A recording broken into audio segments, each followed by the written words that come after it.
Bonjour, aujourd'hui je vais vous montrer comment on fait un petit kinchaku. Voilà, c'est une broderie sashiko et kinchaku c'est un petit sac, ça veut dire petit sac en japonais. Vous voyez, on peut le fermer et l'ouvrir avec un cordon et il est doublé à l'intérieur. Je me suis inspirée de 2 livres.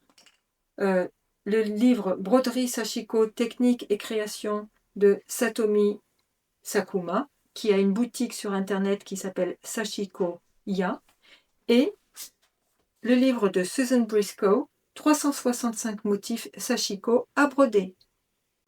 J'ai choisi ce motif-là, qui est la roue de pierre, c'est un motif bouddhiste.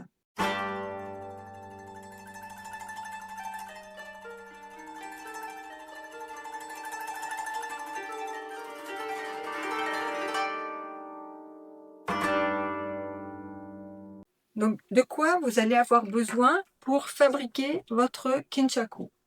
Il faut d'abord du tissu indigo en coton. Alors, j'ai acheté un tissu indigo en coton. Il est assez souple, mais il y a différents types de tissus, plus ou moins rigides. Celui-là, il est plutôt bien pour faire un petit sac. Ensuite, donc voilà, vous avez du tissu indigo. Vous découpez un rectangle ou un carré. Moi, j'ai découpé un rectangle de 15 par 20 cm. Vous en découpez 2. Vous découpez 2 rectangles dans un tissu de doublure, en coton aussi. Moi, j'ai choisi celui-là. Et puis, vous découpez 2 rectangles de tissu indigo. C'est pour faire les passants. J'ai pris dimension 17 par 6 cm.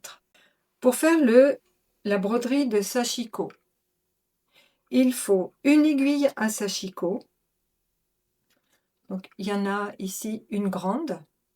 Ici, il y en a une petite. Souvent, quand on achète les aiguilles à sashiko, on les achète dans des kits. Et à l'intérieur, on a souvent 2 aiguilles, une grande et une petite ou une moyenne. Voilà, ici. C'est toujours bien emballé avec soin. Ensuite, qu'est-ce qu'il vous faut? Il vous faut du fil à sashiko. C'est du fil de coton. On peut les acheter en mercerie. Si elle n'a pas de fil à sashiko, on peut commander sur internet à la boutique. Et on a différents coloris de fil à sashiko. Alors on a le blanc. Le blanc, c'est bien parce qu'on a un beau contraste avec l'indigo. Le blanc. On a aussi le bleu avec des variations de couleurs. Il y a du dégradé. C'est très joli, mais sur le bleu indigo, c'est pas très bien. Il vaut mieux utiliser un autre tissu d'une autre couleur. On a aussi du rouge un peu plus vif, du jaune, du noir et de l'écru. Voilà. Et il y a d'autres couleurs que je n'ai pas. On a différents types d'écheveaux. On a 10 mètres ou on a 100 mètres si on fait beaucoup de sashiko. On a besoin aussi d'un cordon. Alors 1 mètre, c'est pour fermer le sac.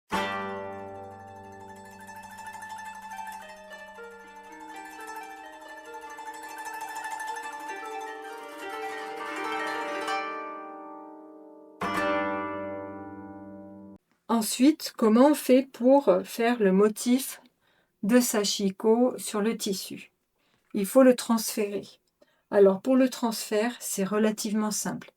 Il faut le tissu indigo, du papier à patron, du papier carbone. On en trouve dans le commerce, voilà. Donc on prend le papier carbone, on le pose au milieu de son tissu, de son petit rectangle. On prend le motif, alors je l'ai reproduit sur une grille avec des carrés de 1,2 cm.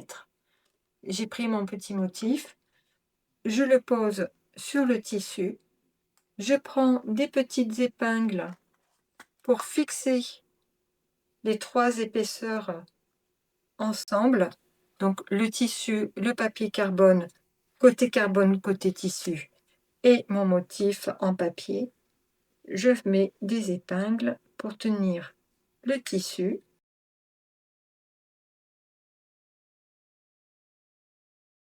Et ensuite, je prends une petite roulette à patron qui est bien pratique. Ça, c'est pour reproduire les patrons.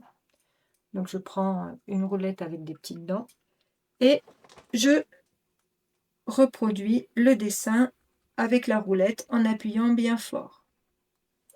Je pose l'index sur le petit plat, ça sert à pousser, et j'appuie bien fort.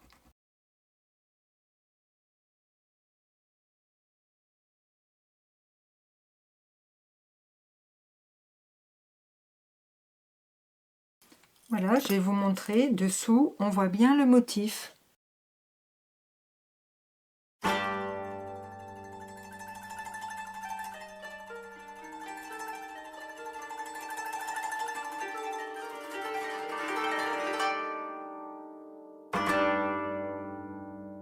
Je vais vous montrer comment on fait pour les passants. Alors les passants, d'abord, on doit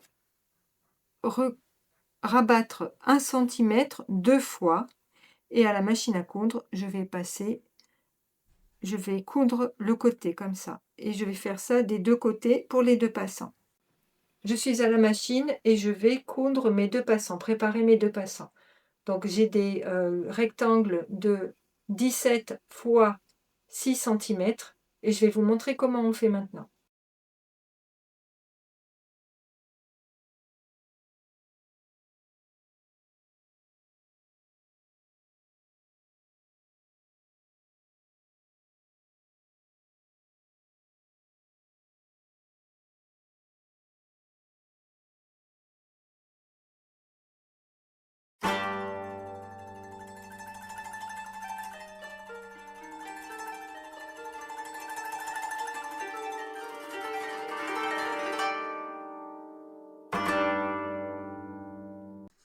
Voilà, j'ai fait mes 2 passants, j'ai cousu les 2 côtés. Alors maintenant, ce que je vais faire, c'est que je vais assembler les morceaux. Donc j'ai mes 2 rectangles de tissu indigo, mes 2 rectangles de doublure et puis mes 2 passants que je viens de coudre. La première chose que je vais faire, c'est que je vais prendre mon passant, je vais le plier en deux. Il faut que l'endroit soit à l'extérieur. Donc je les plie tous les deux en deux. Je prends la doublure, je la pose sur mon plan de travail, endroit en face de moi. Je pose le passant dans ce sens-là, côté franc contre côté franc. Je mets au milieu, j'ai marqué les milieux avec une petite paire de ciseaux en coupant, en pliant le tissu en deux. Et je mets l'indigo. L'indigo n'a pas d'endroit ni d'envers. Et puis là, maintenant, je vais assembler avec des petites pinces et je vais coudre ici à 1 centimètre du bord. Je prends la doublure, je marque le milieu avec ma petite paire de ciseaux. Je fais une petite entaille. Elle sera prise dans la couture, donc elle ne se verra pas. Donc je mets endroit. Là, on la voit à peine. Je prends mon petit passant. Pareil, je marque le milieu.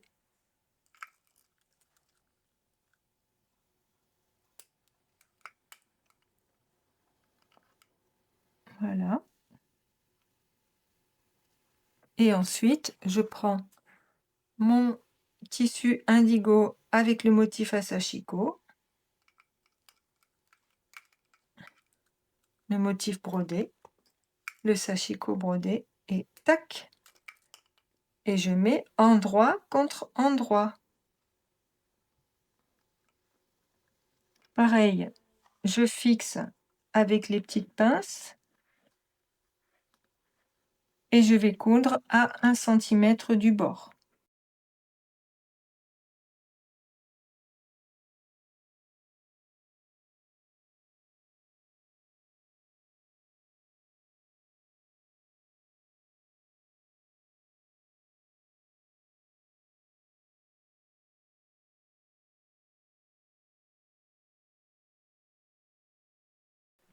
Voilà, on a déjà cousu les 2 morceaux ensemble, doublure et extérieur. Alors on va assembler endroit contre endroit.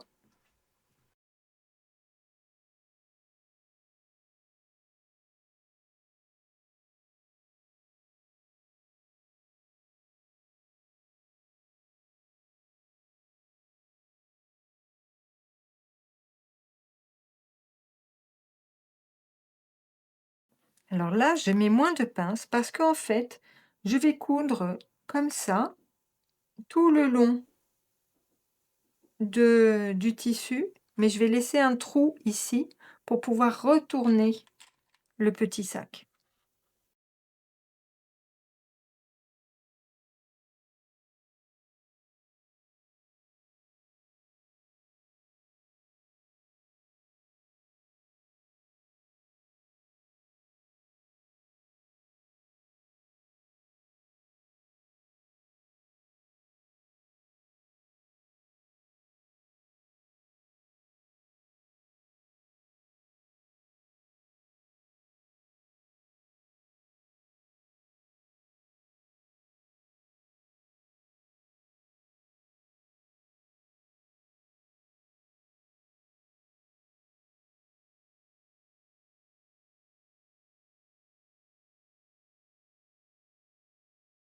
Alors maintenant, ce que je vais faire avant de retourner le sac, je vais couper les angles pour que ce soit plus facile de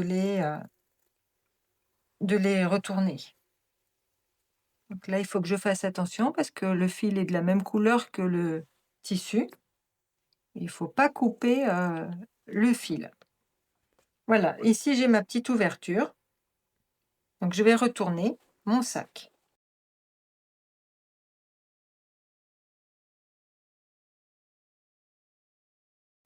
Voilà, donc je retourne le sac et avec une aiguille à tricoter de gros format, comme ça perce pas le tissu, je vais pousser les petits coins ici.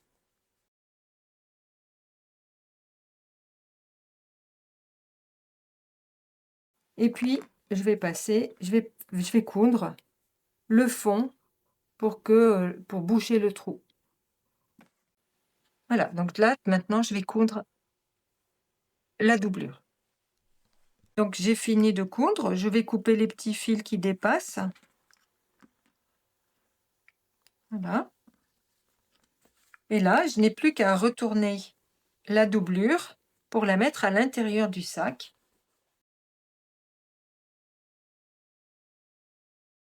Et on a un joli petit sac. Et la dernière étape, il va falloir passer le cordon.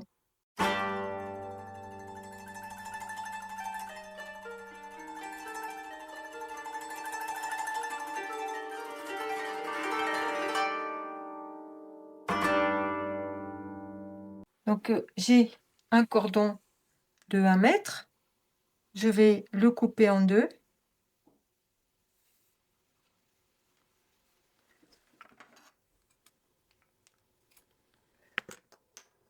Je prends une épingle à nourrice et je passe le cordon dans le passant.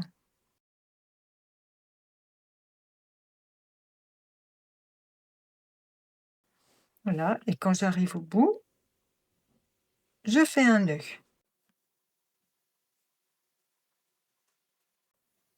Je fais la même chose avec le deuxième cordon, mais je lui fais prendre un chemin différent. C'est-à-dire que là, je vais passer d'abord dans ce passant.